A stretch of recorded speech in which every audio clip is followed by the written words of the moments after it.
আজ থেকে আমরা সাহিত্যের উপরে একটু আলোচনা করার চেষ্টা করব।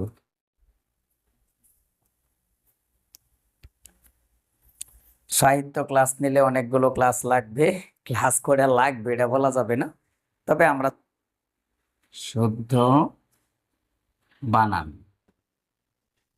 গুরুত্বপূর্ণ একটা টপিকস দেখবেন। শুদ্ধ বানান থেকে 46 BCS এ আমরা একটা কোশ্চেন দেখছিলাম। এই কোশ্চেনটা আগে একটু সমাধান করে নেওয়ার চেষ্টা করব। প্রমিত বাংলা ভাষা বানান, প্রমিত বাংলা বানানের নিয়ম কত সালে প্রকাশিত হয়েছিল? 46 BCS এর কোশ্চেন।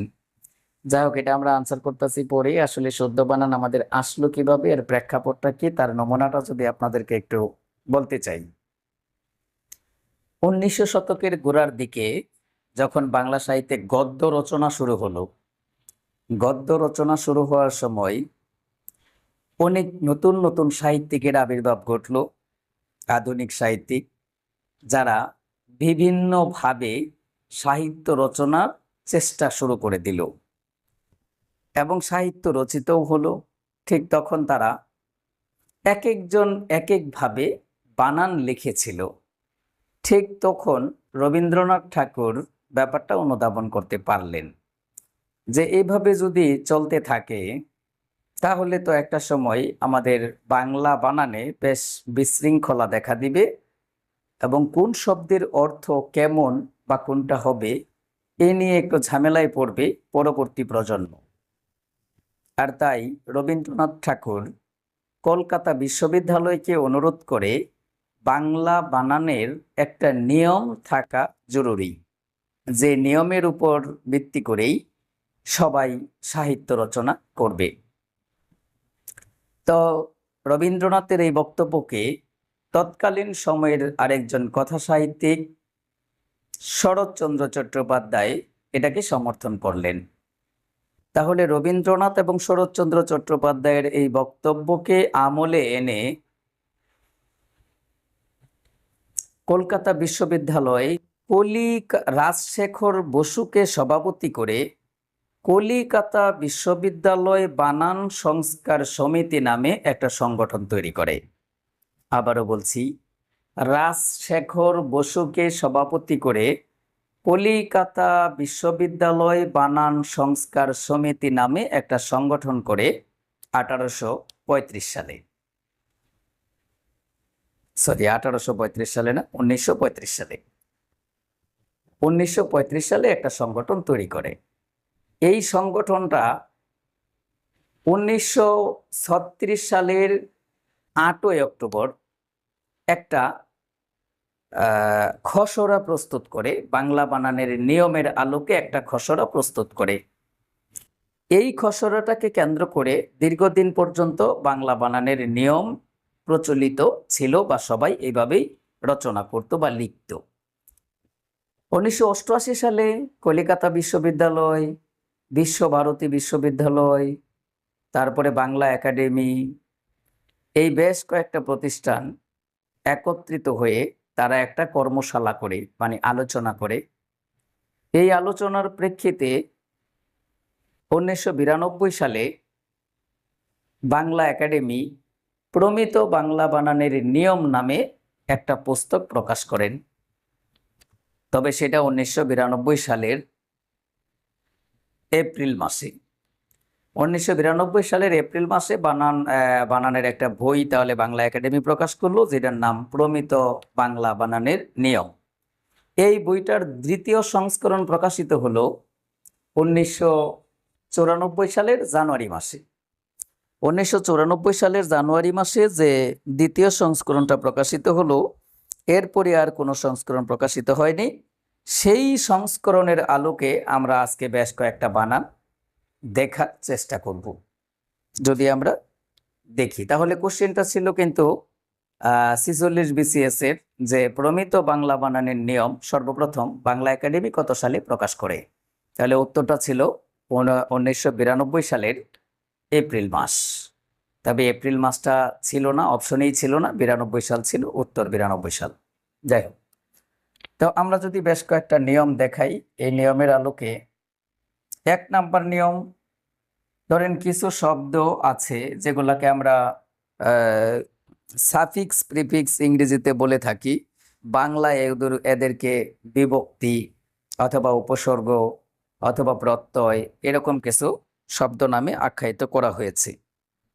তাই এগুলো যুক্ত হয়ে আবার বানানের পরিবর্তন আনতে পারে। যদি আমরা আপনাকে কয়েকটা বানান এরকম দেখাই, ধরেন আমরা লিখলাম মন্ত্রী, এই যে মন্ত্রী কথাটা আমরা দীর্ঘ ইকার দিয়ে লিখি, তো এর সাথে আমরা সভা নামের একটা শব্দ যুক্ত করে দিলাম, সভা, তাহলে শব্দটা হয়ে গেল মন্ত্রী সভা, মন্ত্রী সভা। এই যে শব্দটা হয়ে গেল, এই শব্দটা ভুল। কেন ভুল? মন্ত্রী বানান দীর্ঘ ইকার দিয়া, এর সাথে সভা যুক্ত হয়ে গেল মন্ত্রী সভা, তাহলে ভুল হয়ে গেল কেন? মন্ত্রীর সাথে যখন এই সভা যুক্ত হয়ে গেছে তখন মন্ত্রীর দীর্ঘ ইকারটা রস্যই ইকার হয়ে যাবে, তাহলে মন্ত্রী সভা বানানটা হবে এরকম, মন্ত্রী সভা। তাহলে এটা হলো শুদ্ধ বানান। ধরেন আমরা লিখলাম এই যে প্রাণী, প্রাণী বানানটা দীর্ঘ ইকার দিয়া, এর সাথে যদি আমরা যুক্ত করে দেই বিদ্যা, তাহলে শব্দটা দাঁড়াইলো প্রাণীবিদ্যা, প্রাণীবিদ্যা। এই যে প্রাণীবিদ্যা কথাটা ভুল। কেন ভুল? প্রাণী বানানের সাথে যখন বিদ্যা কথাটা যুক্ত হয়ে গেছে তখন প্রাণী এই দীর্ঘ ইকারটা, প্রাণী বানানের দীর্ঘ ইকারটা রস্যই ইকার হয়ে যাবে, তাহলে প্রাণীবিদ্যা শব্দটা হবে এরকম, প্রাণী বিদ্যা। এই হলো প্রাণীবিদ্যা। তাই আমরা বিশ্ববিদ্যালয়ের প্রাণীবিদ্যা ডিপার্টমেন্টে যায় দেখি যে প্রাণী বানানটা এইভাবে দেয়া আছে, বিদ্যা বানানটা এইভাবে দেয়া আছে। তখন আমরা মোটামুটি যারা সারা জীবনই জানতাম যে প্রাণী বানান দীর্ঘ ইকার দিয়া, ঠিক তারা মাথায় হাত দেয়া বলি সর্বনাশ, একটা বিশ্ববিদ্যালয়ের ডিপার্টমেন্টের বানান ভুল, তো এই বিশ্ববিদ্যালয়ে কি পড়াবে? যাই হোক, তো আসলে আমরা জানি না, এজন্য আমরা এই বানানটাকে ভুল বলে থাকি, এটাই হলো শুদ্ধ বানান। তো এরকম অনেক শব্দ আছে। ধরেন আমরা বললাম সহপাঠী, সহপাঠী, এই যে এটা দীর্ঘ ইকার দিয়া, এর সাথে যুক্ত করে দিলাম আমরা নি প্রত্যয়, তাহলে হবে সহপাঠী নি, তখন এই দীর্ঘ ইকারটা রস্যই ইকার হয়ে যাবে। এভাবে নতুন নতুন শব্দ তৈরি হবে, এটা একটা নিয়ম। তো মোটামুটি সব বইয়ে দেয়া আছে, আপনারা পড়তে পারবেন। এই নিয়মটা দেয়া আছে, আমাদের বইও দেয়া আছে। যেমন জগৎ, সভা, কুল, বাচক, বিদ্যা, তো, তা, নি, নি, এগুলা যদি কোনো শব্দের শেষে যুক্ত হয় তাহলে ওই কারটা রস্যই ইকার হয়ে যাবে। আচ্ছা, এটা ছিল 1 নাম্বার নিয়ম। আমরা যদি 2 নাম্বার নিয়ম দেখাই তাহলে আমরা দেখব 2 নাম্বার নিয়মে দেশ,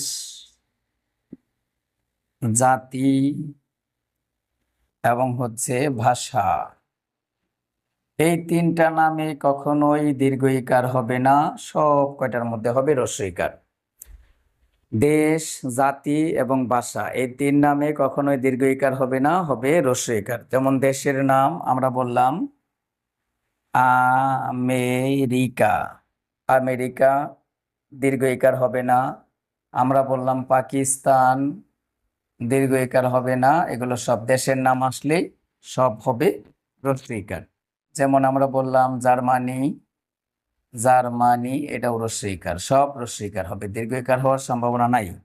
তবে 3টা দেশ আছে ব্যতিক্রম, একটা শ্রীলঙ্কা, এটা দীর্ঘ ইকার হবে, আর একটা চীন, এটাও দীর্ঘ ইকার হবে, আর একটা হলো মালদ্বীপ, মালদ্বীপ। এই 3টা দেশের নাম ব্যতীত যত দেশের নাম আছে সব দেশের নামে রস্যই ইকার হবে। বলুন তো, তাহলে পৃথিবীর মানচিত্রে যত দেশ আছে সব দেশের নাম হবে রস্যই ইকার দিয়া, এই 3টা দেশ ব্যতীত, শ্রীলঙ্কা, চীন এবং মালদ্বীপ, এই 3টা দেশ ছাড়া সব দেশের নাম হবে রস্যই ইকার। এবার আসুন জাতির নাম, আমরা যদি বলি ভারতী, বাঙালি, আফগানি, ইরানি, এই সব জাতির নাম হবে রস্যই ইকার দেয়া, কখনোই দীর্ঘ ইকার দেয়া যাবে না। তাহলে আমরা বললাম বাঙালি, এটাকে আবার অনেকে বলে থাকে বাঙালি, দেখুন এটা বাঙালি না, এটা বাঙালি। আমরা বললাম ভারতী, আমরা বললাম ইরানি, এগুলো সব কিন্তু হবে রস্যই ইকার দেয়া, কোথাও দীর্ঘ ইকার দেয়া যাবে না। আসুন ভাষার নাম, যেমন আমরা বললাম ইংরেজি, আমি অনেক স্যারকে ফেসবুকে পোস্ট করতে দেখেছি, বেসিক সহকারে ইংরেজি পড়ানো হয় নামমাত্র ফি নিয়ে, তার ইংরেজি বানানটাই বলুন যে স্যারটা বেসিক সহকারে ইংরেজি পড়াবে তিনি ইংরেজি বানানটাই শুদ্ধ করে লিখতে পারলেন না, সেবেন আসলে কতটুকু বেসিক পড়া এটা আল্লাহ ভালো জানে। যাই হোক, ইংলিশের মতন এত বড় সাবজেক্ট নিয়ে আমি কথা বলতে চাই না, তারা সবাই খুব ভালো স্যার, কিন্তু আফসোস লাগে যে এই ধরনের পোস্ট করে অথচ বানানটাই যখন ভুল হয় তখন সে বেসিক কি শিখাবে, আমার একটু প্রশ্ন জাগে আর কি। চলুন, ইংরেজির পরে আমরা বললাম আরবি, তাহলে রস্বইকার হবে। আমরা বললাম ফরাসি, রস্বইকার হবে। আমরা বললাম ফার্সি, ফার্সি রস্বইকার হবে, কোথাও দীর্ঘইকার দেয়া যাবে না। তাহলে দেশের নাম, জাতির নাম, ভাষার নাম আসলে আমরা দীর্ঘইকার দিব। বলেন এই নিয়মটা বুঝেছেন? ধন্যবাদ। এবার আসুন 3 নম্বর নিয়মটা। তিন, অন্ত, অন্তর, এটা এর সমর্থক শব্দ হবে হৃদয়, কলব, কাল, এরকম। অপর হতে পারে, কারণ একটা শব্দের অর্থ যে শুধু একটাই এরকম না, একাধিক অর্থ আছে। এটা বানানটা কি এটা?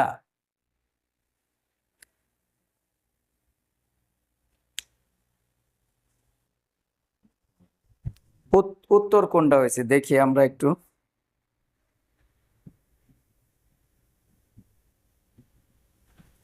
অন্তরের সমর্থক শব্দ অপর না? দেখি একটু চেক দিই।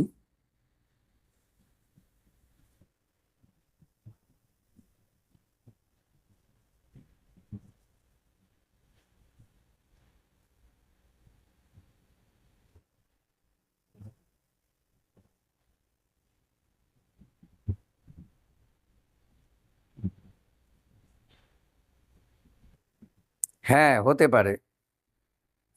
এই অপর কথার অর্থ হলো দেশান্তর আর কি। তাহলে অন্তরের সমর্থক অপর হতে পারে, এবং এই যে অন্তরের সমর্থক অপর, এই অপর কথার অর্থ হলো দেশান্তর। দেশান্তর, অন্তর মানে ভিতরে আর অপর মানে বাহিরে, এজন্য এটা এই অপর করা যায়।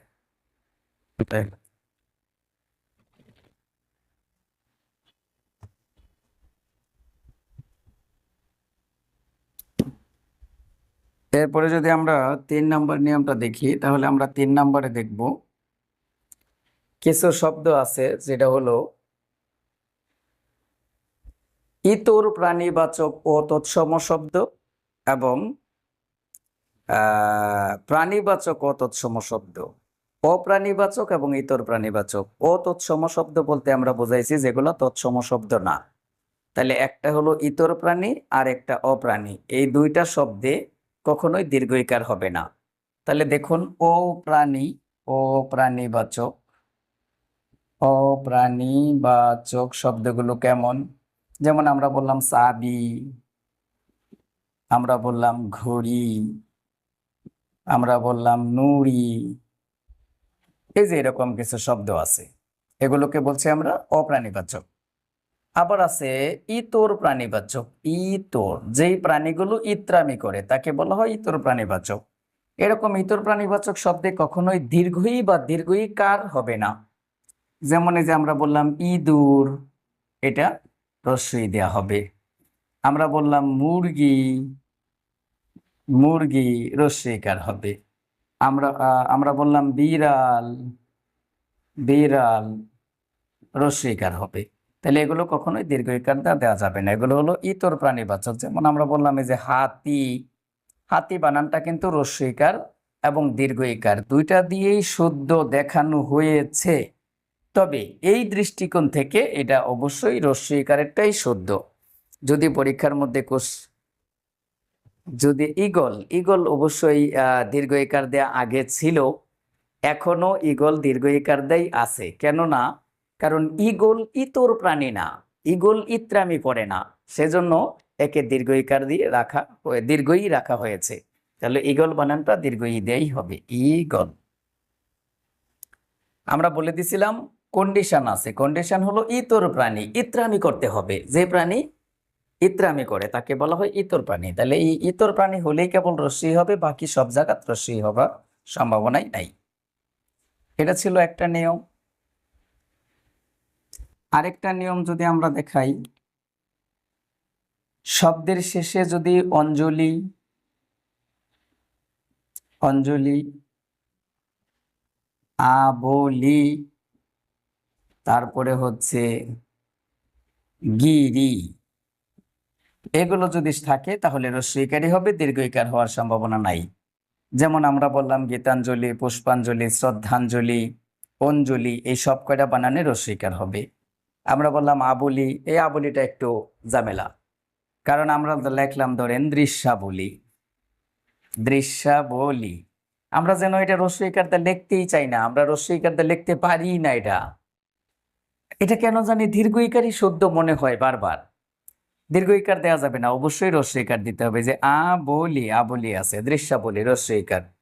তাহলে এরকম আরো অনেক শব্দ আছে, নিয়মাবলি, নিয়মাবলি, রস্যইকার। আমরা বললাম কার্যাবলি, কার্যাবলি, অবশ্যই রস্যইকার। কথাটা কি বুঝলেন? তাহলে এই শব্দগুলো রস্যইকার দেওয়া হবে, দীর্ঘইকার দেওয়া যাবে না। এরকম আরো অনেক শব্দ আপনারা পেয়ে যাবেন। এরপরে গিরি, দাদাগিরি, সেনাগিরি, নেতাগিরি, বাবুগিরি, যত গিরি আছে সব গিরি বানানে দুইটাই হবে রস্যইকার, দীর্ঘইকার হওয়ার সম্ভাবনা একেবারেই নাই।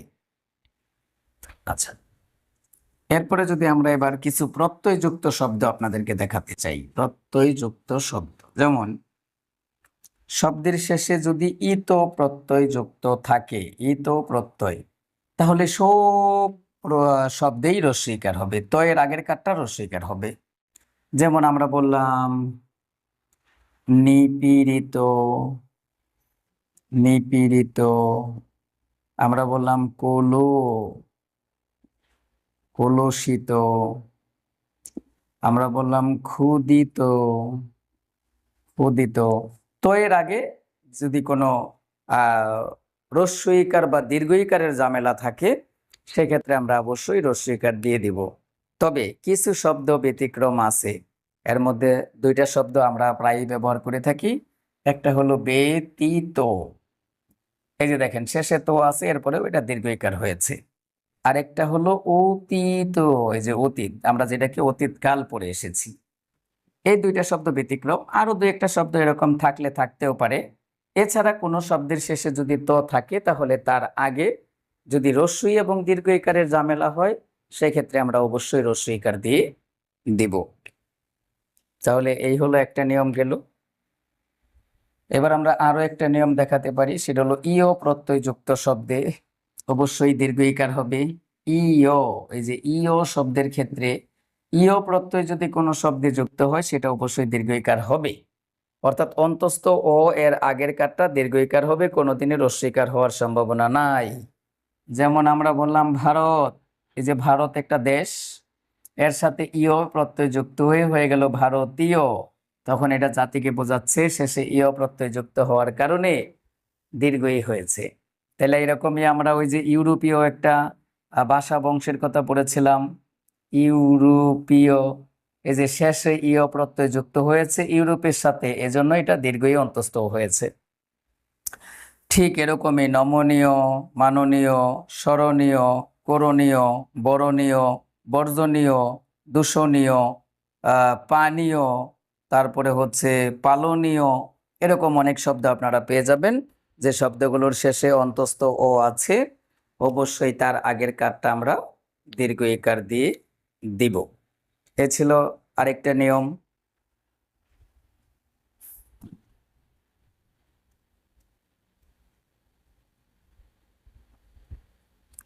এখন যদি আপনাদেরকে আমি আরো একটা নিয়ম দেখাই, যে এই যে এরকম একটা শব্দ আছে আলী, একটা রস্যইকার দিয়া আর একটা আলী দীর্ঘইকার দিয়া, আপনি কোথায় রস্যইকার আলী ব্যবহার করবেন, কোথায় দীর্ঘইকার আলী ব্যবহার করবেন, এটা নিয়ে একটা মহাঝামেলা আছে। আমরা লিখে দেই। আলী যেখানে আমরা ব্যবহার করব এই শব্দটা যদি বিশেষ্য পদ হয় তাহলে আলী লিখতে আমরা অবশ্যই দীর্ঘ ইকার ব্যবহার করব। আর যদি আলী যেখানে ব্যবহার করব এই পদটা যদি বিশেষণ পদ হয় সেক্ষেত্রে আমরা আলী বানানে হ্রস্ব ইকার ব্যবহার করব। মনে রাখুন, যদি বিশেষ্য পদ হয় তাহলে আলী বানানটা দীর্ঘ ই, আর যদি বিশেষ্য পদ না হয়ে বিশেষণ পদ হয় সেক্ষেত্রে আলী বানানটা হবে হ্রস্ব ইকার দিয়া। এক্সাম্পল আমরা বললাম, ধরেন রূপালী। রূপালী এটা একজনের নাম, একটা মেয়ের নাম, দীর্ঘ ইকার দেয়া বিশেষ্য পদ। আমরা বললাম সোনালী ব্যাংক। সোনালী ব্যাংক, একটু খেয়াল করে দেখুন, এটা একটা ব্যাংকের নাম। যখন এটা ব্যাংকের নাম ঠিক তখন এটা বিশেষ্য পদ, তাই এখানে আলী বানানটা দীর্ঘ ইকার দেওয়া হয়েছে।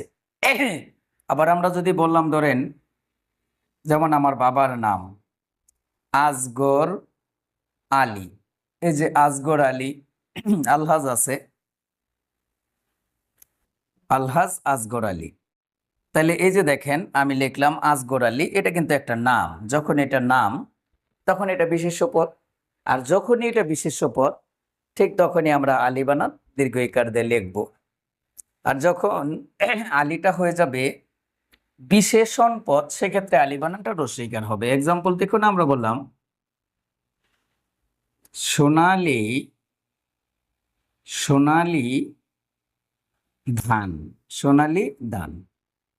তাহলে এই যে ধানটাকে বিশেষ্য পদ মনে করে আপনি কি কোশ্চেন করতে পারেন, কেমন ধান? উত্তরে আসে সোনালী। তাহলে এটা বিশেষণ, যখন এই বিশেষণ হয়ে গেল তখন আলী বানানটা হ্রস্ব ইকার দেওয়া হয়ে গেল। এখন আপনি যদি এই ব্যাংকটাকে বিশেষ্য পদ মনে করে একই কোশ্চেন করেন যে কেমন ব্যাংক, উত্তরে আসে সোনালী ব্যাংক, তাহলে সোনালীটা বিশেষণ না। ব্যাংক কেমন সোনালী এমন ভাবার কোনো কারণ নাই, কারণ ওই সোনালীটা হলো ব্যাংকের নাম, সুতরাং এটা বিশেষ্য পদ, তাই এটা দীর্ঘ ইকার হয়েছে। কিন্তু আমরা ধানটাকে কোশ্চেন করতে পারি, এটা কেমন ধান? সোনালী ধান, মানে রঙিন ধান, সোনালী রঙের ধান। তখন আমরা এই সোনালীটাকে বলছি এটা বিশেষণ পদ, বিশেষণ হলে হ্রস্ব ইকার হবে। বুঝেছেন কি ব্যাপারটা?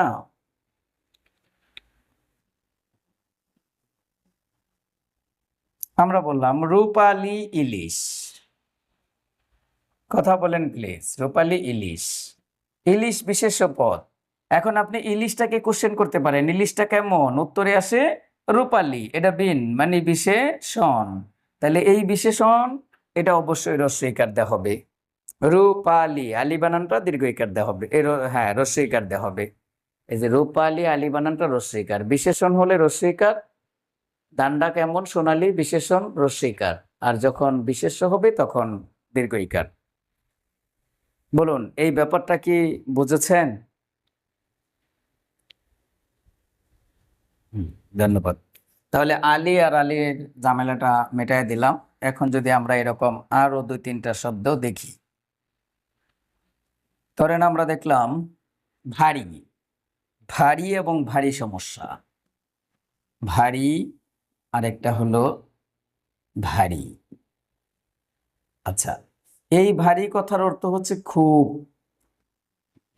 আর এই ভারী কথার অর্থ হচ্ছে ওজন। ধরেন আপনি বা আপনারা জব করেন, তো অফিস থেকে ফেরার পথে এখন যেহেতু পেঁপের সিজন, তো পেঁপে নিয়ে আসলেন, তো পেঁপে আপনার বউ আপনাকে সার্ভ করে দিল, তো পেঁপেটা মুখে দেওয়ার পরে আপনি বললেন বাহ, পেঁপেটা তো ভারী মিষ্টি। ভারী মিষ্টির মানেটা হচ্ছে পেঁপেটা খুব মিষ্টি। তাহলে এইখানে বাড়িটা হবে অন্তঃস্থ র হ্রস্ব ইকার, এই বাড়ি। ধরেন আজকে বৃহস্পতিবার, কালকে শুক্রবার, কালকে আপনার বউ তার বাপের বাড়িতে যাবে, তো বাপের বাড়িতে যাওয়ার জন্য বড় একটা ব্যাগ গুছাইছে, কারণ ব্যাগ তো আর তার টানা হেঁচড়া করতে হবে না, আপনি টানা হেঁচড়া করবেন। তো ব্যাগ যখন তুলতে গেলেন এমন সময় আপনি তাকে বললেন, কি রে ব্যাগ এত ভারী কেন, এর মধ্যে কি এমন করেছ? এই ভারী কথার অর্থ ছিল ওজন। তাহলে তখন ওই ভারীটা হবে হ্রস্ব ইকার, দীর্ঘ ইকার দিয়া। তাহলে যেই বাড়ি ওজন বোঝাবে এই বাড়ি হবে দীর্ঘ ইকার, আর যেই বাড়ি খুব বেশি তীব্রতা বোঝাবে সেটাকে বলবো আমরা অবশ্যই হ্রস্ব ইকার দিয়ে লেখার জন্য। বলুন তো এই সমস্যাটা মিটলো কিনা?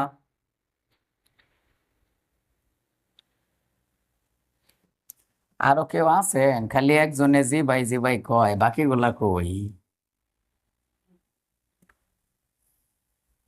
তো এই কথা টথা কইেন না, কইলে তো আমি ক্লাস ফালাই থেকে যামুগা। এরপরে দেখুন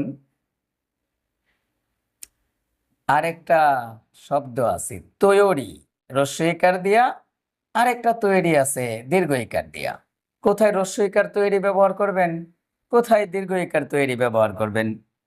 দেখুন শব্দটা যদি ক্রিয়াপদ হয় তাহলে আমরা তৈরি ব্যবহার করব অন্তঃস্থ হ্রস্ব ইকার, আর যদি বিশেষণ হয় তাহলে আমরা সেখানে ব্যবহার করব দীর্ঘ ইকার। যেমন আপনি অফিস থেকে ফেরার পরে আপনার ওয়াইফকে বললেন আজকে খুব ক্লান্ত, এক কাপ চা তৈরি করে দাও। এই যে এক কাপ চা তৈরি করে দিতে বলছেন, এটা ক্রিয়াপদ, এই তৈরিটা হবে হ্রস্ব ইকার। আবার আপনি যখন অফিস থেকে ফিরছিলেন এমন সময় আপনার বন্ধু আপনাকে বলল চলেন ভাই, আজকে যেহেতু স্যালারি পেয়েছি তো আপনার ভাবির জন্য একটা শাড়ি কিনবো। শাড়ি কিনতে গেলেন আপনি তার সাথে, উনি তার ওয়াইফের জন্য কিনলো। এমন সময় আপনাকে বলল যে ভাই আপনি কিন্তু এই শাড়িটা ভাবির জন্য নিতে পারেন। ঠিক তখন আপনি বললেন না ভাই, আপনার ভাবি শাড়ি টাড়ি বেশি পরে না, উনি তৈরি পোশাকই বেশি পরে। তার মানে রেডিমেড পোশাক তিনি বেশি পরেন, যেহেতু পোশাকগুলো বানানো। এই যে তৈরি, এই তৈরি কথাটার অর্থ হলো এটা বিশেষণ বোঝাচ্ছে। আমরা কোশ্চেন করতে পারি কেমন পোশাক পরে, উত্তরে আসে তৈরি, আর যখনই তৈরি আসে ঠিক তখন এটা বিশেষণ। যখন এই বিশেষণ হলো তখন দীর্ঘ ইকার, যখন এই কাজ করা বোঝাইলো ক্রিয়াপদ হলো তখন হ্রস্ব ইকার। বলেন তো তৈরি আর তৈরি বুঝলেন কিনা? ধন্যবাদ। বাস্তবতা শিখাইতেছে, কিন্তু চাকরি করার পরে বিয়ে করবেন, বিয়ে করার পরে এই ঘটনাগুলো ঘটবো।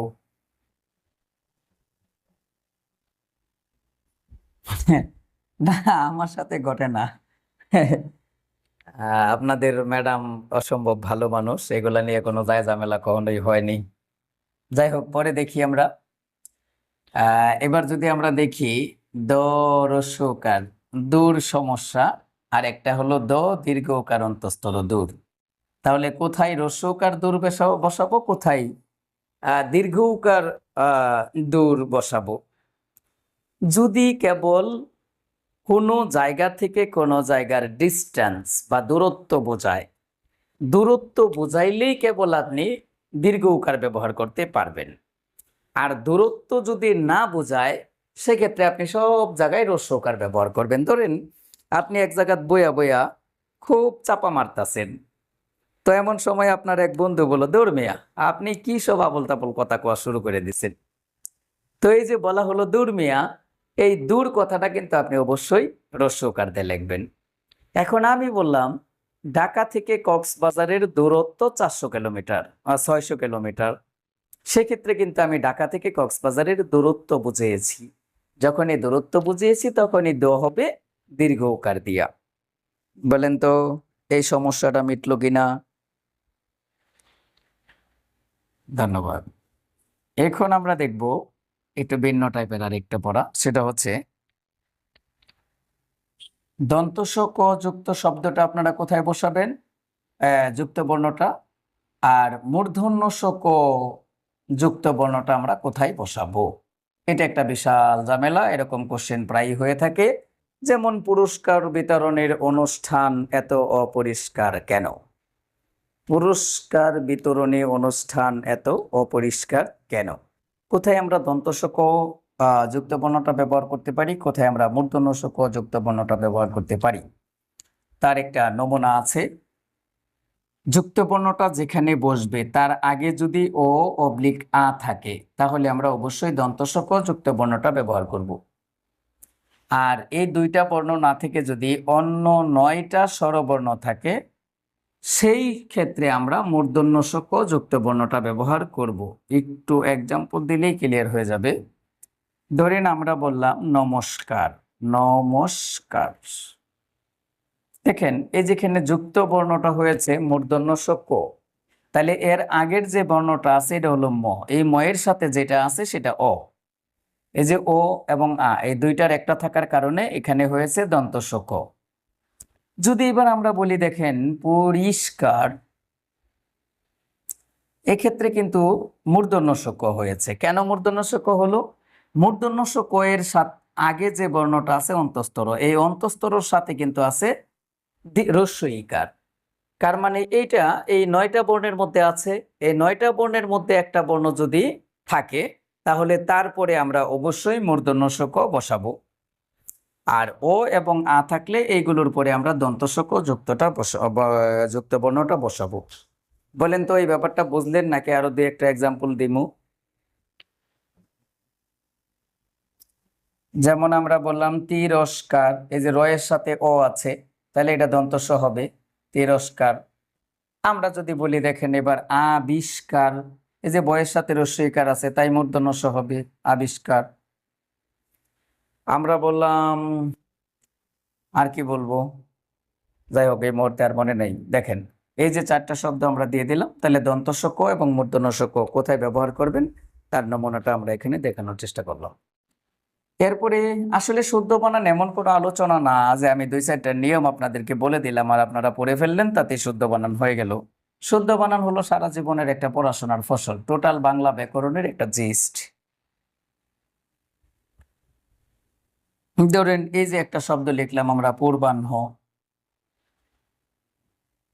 একটা এইভাবে লিখলাম আর একটা লিখলাম এইভাবে।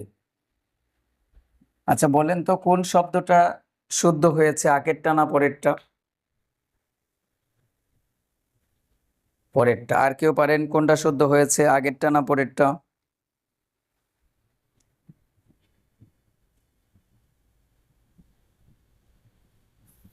আর কেউ কথা বলেন, আগেরটা শুদ্ধ না পরেরটা শুদ্ধ? দেখুন এক ভাই বলেছে, এক ভাই বলছেন পরেরটা শুদ্ধ, এটাও ব্যাখ্যা দেই। এক ভাই বলছেন আগেরটা শুদ্ধ, এটাও ব্যাখ্যা দেই। এটা আমরা নত্যবিধানের 7 নাম্বার নিয়মে পড়েছিলাম। নত্যবিধানের 7 নাম্বার নিয়মে পড়েছিলাম পূর্ব যোগ অহ্ন। হয়ের পেটে বসলে এটা দন্ত ন, স্বরসন্ধির নিয়মে এই পাশে একটা ও আছে, এই পাশে ও আছে, দুইটা মিলে আ হয়ে যাবে। এটা কার রূপে বসবে? বয়ের সাথে। তাই আমরা বলছিলাম পূর্ব এর সাথে আকার পূর্বা, এই যে হ দন্তনটা হ মূর্ধন্য হয়ে বসবে, এই যে পূর্বাহ্ন। তাই এটাই শুদ্ধ, এটা ভুল। এটা অপর যোগ অহ্ন, এই যে অহ্নের দন্তনটা মূর্ধন্য হয়ে বসবে, তাই অপরাহ্ন বানানটা হবে অপরাহ্ন মূর্ধন্য। এটা এরকম 4টা শব্দ আমরা দিছিলাম, পূর্বাহ্ন, অপরাহ্ন, প্রাহ্ন এবং আরেকটা হলো পরাহ্ন। এই 4টা শব্দ অবশ্যই মূর্ধন্য হবে, হ এর পেটে বসবে না, হ এর নিচে বসবে। তাহলে হ এর সাথে দন্তন্য হবে কোন কোন শব্দগুলোতে? চিহ্ন, মধ্যাহ্ন, সায়ন, এই শব্দগুলোতে এই যে এটা হবে, যেমন চিহ্ন, মধ্যাহ্ন, এরপর হচ্ছে সায়ন, এগুলো হবে দন্তন্য দিয়া। এই 3টা শব্দ দন্তন্য হবে আর 4টা শব্দ হবে মূর্ধন্য দিয়া, যেমন পূর্বাহ্ন, প্রাহ্ন, অপরাহ্ন, পরাহ্ন, এই শব্দগুলো মূর্ধন্য দেয়া হবে। যাই হোক এবার দেখি আমরা আরো একটা নিয়ম, যেমন বুধ, অদ্ভুত এবং বুতুরে, এই যে 3টা শব্দ, এই 3টা শব্দের মধ্যে বোধ বানানে রস্যকার হবে, বোধ বানানে রস্যকার হবে। আর এছাড়া যত শব্দ আছে সব বোধ বানানে দীর্ঘকার হবে। বুধ, অদ্ভুত এবং বুতুরে, এই 3টা শব্দ ছাড়া আর যদি কোনো শব্দের মধ্যে বুধ উচ্চারণটা আসলে সেক্ষেত্রে আমরা দীর্ঘকার দিয়ে দিব। আচ্ছা তাহলে এটা একটা নিয়ম। এছাড়া আমরা আরো কিছু শব্দ দেখতে পারি, যেমন কোনটা অনুস্বর্গ, কোনটা অনুস্বার দিয়ে হয়, কোনটা ও দিয়ে হয়, এরকম কিছু শব্দ আমরা দেখতে পারি। যেমন ধরেন দেখলাম এই যে সংজ্ঞা, এই সংজ্ঞাটা অনুস্বার দিয়ে লিখতে হবে, এটা আপনি ও দিয়ে লিখলে ভুল হবে। আমরা বললাম বাংলা, বাংলা শব্দটা আপনাকে অবশ্যই অনুস্বার দিয়ে লিখতে হবে, ও দিয়ে লিখলে ভুল হবে। যেমন আমরা লিখলাম ধরেন আর কি লেখা যায়, সংবিধান, সংবিধান। আমরা বললাম সংসার, সংসার। যাই হোক, এরকম অনেক শব্দ আছে যেগুলো অনুস্বার দিয়ে লিখতে হবে। এটা আসলে কোনো নিয়ম না যে এটা আপনারে আমি বুঝাইয়া দিব। হ্যাঁ, হয়ের নিচে দন্তন্য হবে, মধ্যাহ্ন অবশ্যই দন্তন্য হবে, এটা আমি লিখেই তো দিলাম, মধ্যাহ্ন সায়ন্য চিহ্ন, এটা দন্তন্য হবে। আচ্ছা দেখুন, এবার আমরা ও দিয়ে কিছু শব্দ লিখতে পারি। যেমন আমরা বললাম অঙ্গ, আমরা বললাম বঙ্গ, আমরা বললাম আঙ্গুল, আঙ্গুল, আমরা বললাম অঙ্ক। এই শব্দগুলো কিন্তু আমরা অবশ্যই ও দিয়ে লিখব।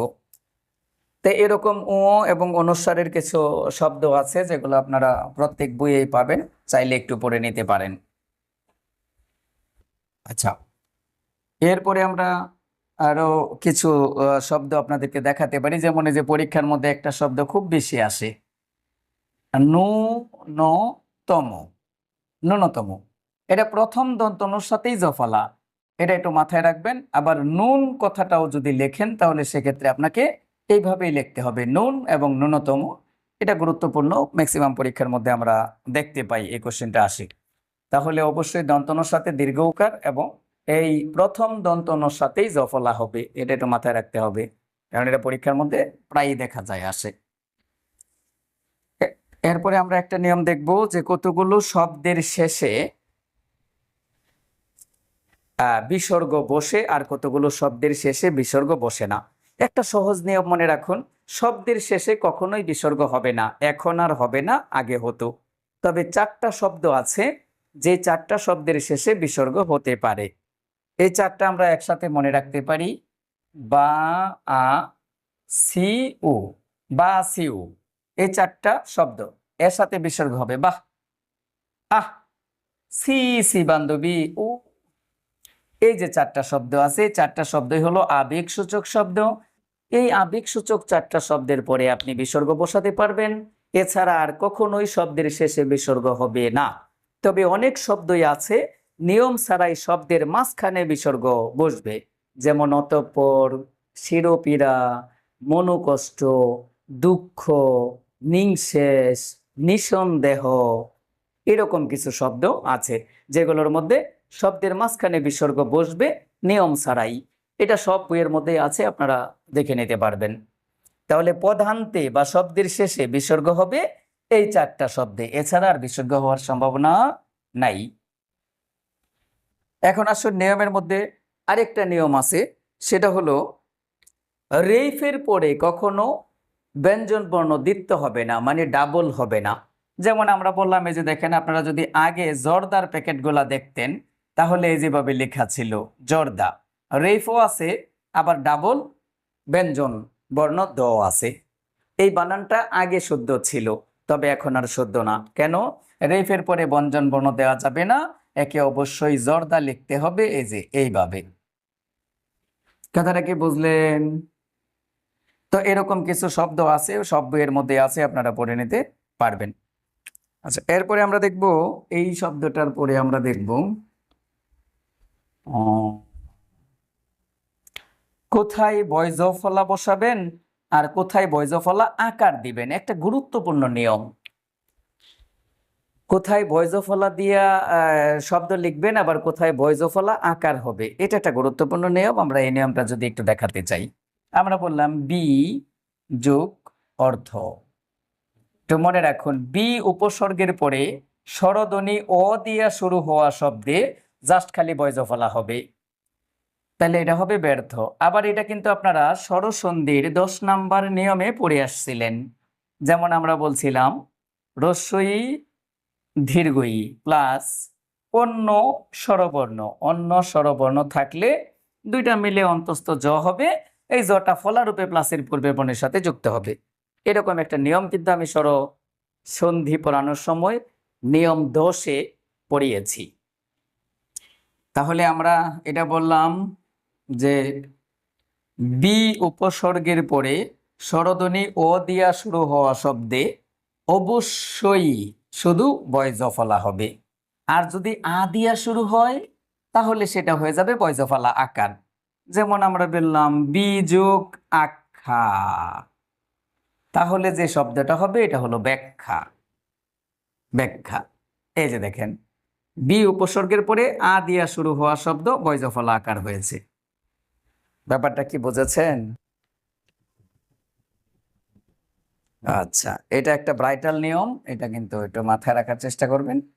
আচ্ছা, মোটামুটি আমরা অনেকগুলো নিয়ম দেখাইলাম, এখন আমরা একটা টেকনিক দেখার চেষ্টা করব। এই টেকনিকের মাধ্যমে আমরা অনেক শব্দই পরীক্ষায় আসার মতো আশা করছি পেয়ে যাব। একটু দেখি টেকনিকটা। আমরা রস্যই এবং রস্যউকে যদি এক ধরে নেই, তাহলে আমরা দীর্ঘই এবং দীর্ঘ উকে আমরা দুই ধরব। তাহলে কোনো শব্দের মধ্যে যদি দুইটাই রস্যই অথবা দুইটাই রস্য উ থাকে, সেক্ষেত্রে আমরা একে দেখা যায় কি, সেক্ষেত্রে আমরা একে 11-র অন্তর্ভুক্ত করতে পারি। যেমন আমরা বললাম ধরেন সমিতি, আমরা বললাম যে মিতি। এই যে দেখেন এখানে দুইটাই রস্যইকার আছে, তাই আমরা একে বলছি এটা 11-র অন্তর্ভুক্ত। এরকম কিছু শব্দ আছে, এই ফরম্যাটে আপনারা লিখে রাখতে পারেন, তাহলে আপনাদের পরীক্ষায় আসার মতো কিছু কোশ্চেন আনসার করা সহজ হয়ে যাব। এরপরে স্টেপটা যদি হয় 12, তাহলে প্রথমটা রস্যই পরেরটা দীর্ঘই, অথবা প্রথমটা রস্য পরেরটা দীর্ঘ। যেমন আমরা বললাম নিরীক্ষণ, এই যে নিরীক্ষণ, তাহলে এই যেটা 1 এটা 2। এবার আমরা বললাম ধরেন মধুসূদন, মধুসূদন, দেখেন এই যে এটা রস্য এটা দীর্ঘ, তাহলে এটা 1 এটা 2, এটা 12-র অন্তর্ভুক্ত। এরকম অনেক শব্দ আছে, আপনি খুঁজে খুঁজে এটা যদি একসাথে লিখে রাখতে পারেন, তাহলে পরীক্ষায় এগুলাই বারবার কোশ্চেন আসছে, আপনি আনসার করতে পারবেন। পরে আমরা যাব 121। 121 ধরেন আমরা প্রথমটা রস্যই পরেরটা দীর্ঘই পরেরটা রস্যই, অথবা প্রথমটা রস্য পরেরটা দীর্ঘ পরেরটা রস্য। এরকম একটা শব্দ কিন্তু গতবার 45তম বিসিএস পরীক্ষার মতো কোশ্চেন আসছিল, এই যে মুমূর্ষু। একটু খেয়াল করে দেখুন, এই যে রস্যু দীর্ঘ রস্যু 1 2 1। আমরা বললাম পি পি লি কা, এই যে 1 এই যে 2 এই যে 1, 121-এর অন্তর্ভুক্ত। এরকম কিছু শব্দ আছে, আপনারা এই ফরম্যাটে রেখে দিতে পারেন, যেগুলা পরীক্ষায় আসলে আপনারা খুব সহজে আনসার করতে পারবেন। যদি আমরা আরো একটা স্টেপ দেখি, যেমন 11 মানে 4টাই হবে রস্যইকার অথবা 4টাই হবে দীর্ঘ রস্য উকার। যেমন আমরা বললাম ও পি নি হি তি, দেখুন এই যে 4টাই রস্যইকার। আমরা এরকম আরো শব্দ আছে, লিখতে পারি প্রি লি মি না রি, এই যে দেখুন 4টাই রস্যইকার। আচ্ছা, এবার যদি আমরা রস্যু দিয়ে দিই, তাহলে আমরা এরকম বলতে পারি মু হুর মু হু, দেখুন এই যে 4টাই রস্যকার। তাহলে এটা হলো 11-11-র অন্তর্ভুক্ত। এবার যদি আমরা বলি 12-12-র অন্তর্ভুক্ত, এরকম কিছু শব্দ আছে কিনা? জি আছে। যেমন আমরা বললাম এই যে এবার প্রাইমারি স্কুলের ময়মনসিংহ জোনে কোশ্চেন আসছিল নি শি থি নি, এই যে দেখেন 1 2 1 2, 12-12-র অন্তর্ভুক্ত নিশিথিনি। এরকম আরো শব্দ আছে, আমরা বললাম কি রি টি নি, এই যে দেখেন 1 2 1 2, 12-12-র অন্তর্ভুক্ত। তো এইভাবে কয়েকটা ফরম্যাট দিয়ে কিন্তু আপনি পরীক্ষায় আসার মতো এই শব্দগুলো মনে রাখতে পারেন। এখন আসুন 22 দিয়ে কিছু শব্দ, 22 অর্থাৎ দুইটাই দীর্ঘই অথবা দুইটাই হবে দীর্ঘ। তাহলে আমরা বললাম সমীচীন, এই যে সমীচীন দুইটাই হবে দীর্ঘইকার। আচ্ছা, এরকম আরো শব্দ আছে, যেমন আমরা বললাম শ্রমজীবী, পেশাজীবী, চাকরিজীবী, বুদ্ধিজীবী, এই যে সকল জীবী বানানে দুইটাই হবে দীর্ঘইকার, 22-এর অন্তর্ভুক্ত। আইনজীবী। এই যে আমি আপনাকে এই টেকনিকটা দিলাম, এই কয়টা টেকনিক যদি আপনি মনে রাখতে পারেন, তাহলেও কিন্তু পরীক্ষায় আসার মতো কোশ্চেন আপনি এখান থেকে কমন পেয়ে যাবেন। হ্যাঁ, এই এই যে এই টেকনিকটা যদি আপনারা ফলো করতে পারেন, তাহলে আমার মনে হয় স্ক্রিনশট নেবেন, যে এটা তো বুঝবেন না, আমি একটু লিখে দিই ভালো করে। এই যে একটু হয়ে গেছে, সমীচীন। যাই হোক, তো এইভাবে এই ফরম্যাটে যদি আপনি যে এই যাবৎকালে যত পড়া পড়েছেন, যখন কোনো কঠিন বানান পেয়েছেন বা এখনো শুদ্ধ বানান পড়তে পায় যান, তাহলে আপনারা এই ফরম্যাটটা ফলো করতে পারেন এবং শব্দগুলো রেখে দিতে পারেন। যদি আপনারা আমার বই কিনতেন তাহলে তো এগুলা পেয়েই যেতেন, কারণ আমার বইয়ে সব এগুলা দুইটা তিনটা না অনেকগুলো করে এক্সাম্পল দেয়া আছে, আপনারা পড়তে পারতেন। হয়তো বা আপনাদের কাছে অনেকের কাছে নাই, সেজন্য আপনাদের কষ্ট করে এটা নিজেদের করে নিতে হবে। যাই হোক, এটার মধ্য দিয়ে আমাদের মোটামুটি শুদ্ধ বানানের আলোচনা শেষ করে দিলাম। এছাড়া এখানে একটা কথা আপনাদের একটু মনে রাখতে হবে, যে যে শুদ্ধ বানানের যে নিয়মগুলো আমরা পড়াইলাম, এই নিয়মগুলো কিন্তু তিনটা বানানের ক্ষেত্রে খুব বেশি প্রযোজ্য হবে না। একটা হলো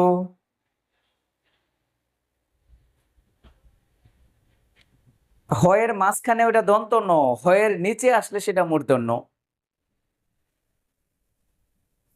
হয়ের পেটে যেটা বসে এটা দন্ত ন, আর হয়ের নিচে যেটা বসে সেটা মূর্ধন্য। ধন্যবাদ। তাহলে আমরা বলছিলাম যে তিনটা শব্দের তিনটা বানানের ক্ষেত্রে এই নিয়মগুলো প্রযোজ্য হবে না। একটা হলো কোনো ব্যক্তির নাম, কোনো ব্যক্তির নাম সে যেভাবে খুশি ওইভাবে লিখতে পারবে, তাকে তার নামের ব্যাপারে হস্তক্ষেপ করা যাবে না। 2 নাম্বার, কোনো প্রতিষ্ঠানের নাম, প্রতিষ্ঠানের নাম যে স্যারের যেইভাবে খুশি সেইভাবে লিখতে পারে, তার প্রতিষ্ঠানের নামের ব্যাপারে আপনি কোনো কমপ্লেন করতে পারবেন না। দেন হ্যাঁ হ্যাঁ, সবই রাইট। আরেকটা হলো আপনি যখন কোনো গ্রন্থের নাম, আপনি নিচে একটা বই রচনা করেছেন, ধরেন আপনার বইয়ের নাম আপনি আজরাইল দিলেন, তাও কারো কিছু বলার নাই, যে আজরাইল না দেয়া মিয়া জিব্রাইলটা দিলে পারতেন, পাও নাই। যাই হোক, তাহলে এই তিনটা নামের ক্ষেত্রে আপনাদের পূর্ণ স্বাধীনতা থাকবে, যা খুশি করতে পারেন। তা এটা ছিল আমাদের এই ব্যাকরণের আলোচনা। আপনারা পড়তে থাকুন। যদি পড়তে যায় কোথাও কোনো সমস্যা হয়, তাহলে আমরা আরো 2-4-5টা সাহিত্য ক্লাস নিব। সেক্ষেত্রে আপনাদের ব্যাকরণের কোনো কোশ্চেন থাকলে আমি অবশ্যই আমার যথাসাধ্য চেষ্টা করব সলভ করার জন্য। ঠিক আছে? তাহলে জি জি, ব্যাকরণ টপিকস আজকেতে শেষ। আগামী ক্লাস থেকে আমরা সাহিত্য শুরু করব। তাহলে ভালো থাকুন। আল্লাহ হাফেজ। ওয়ালাইকুম সালাম।